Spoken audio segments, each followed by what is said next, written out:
welcome to Wenda Midweek Forex Market Update for the 10th of September.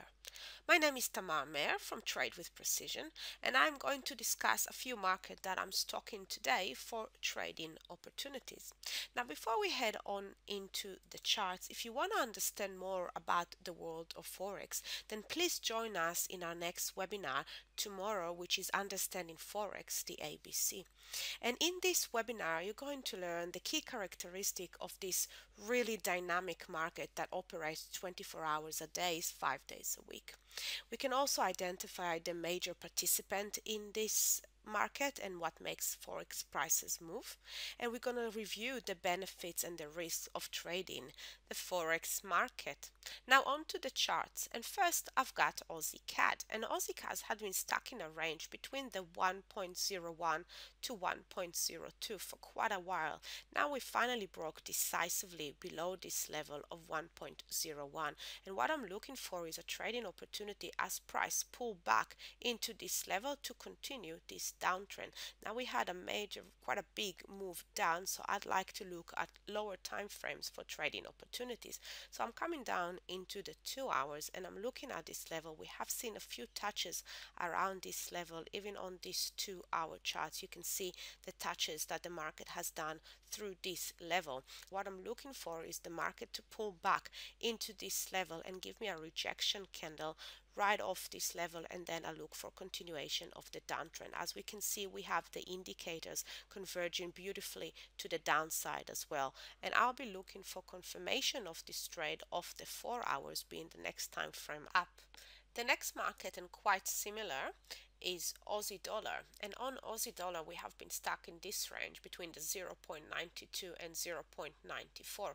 We have finally broke below this level of 0.92, and I'll be looking for trading opportunities to join this downtrend. And quite similarly, I'll go down the time frame probably into the 2 hours and the 4 hours to look for trading opportunities as price pull back to catch up with the averages. I would look for a bearish candle right here in the sell zone, and also rejecting this very strong level of 0.92.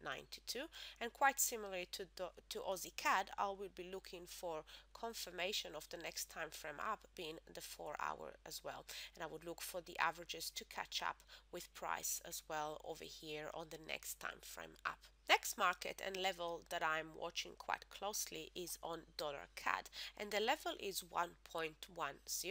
Look how strong that level has been in the past. We've got resistance here, support here, resistance here, very strong level.